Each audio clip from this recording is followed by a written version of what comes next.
ഇതുവരെ നിന്നോടു പരിഭവം മാത്രമേ പറഞ്ഞുള്ളൂ, എന്റെ പരിതാപം മാത്രമേ പറഞ്ഞുള്ളൂ.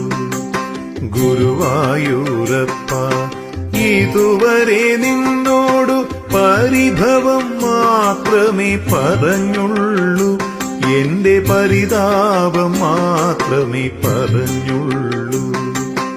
അവിടുത്തെ കാരുണ്യം ഓർക്കുമ്പോൾ ഇതരുതായിരുന്നെന്നു തോന്നുന്നു. അപരാധം കണ്ണ പൊറുത്താലും എന്റെ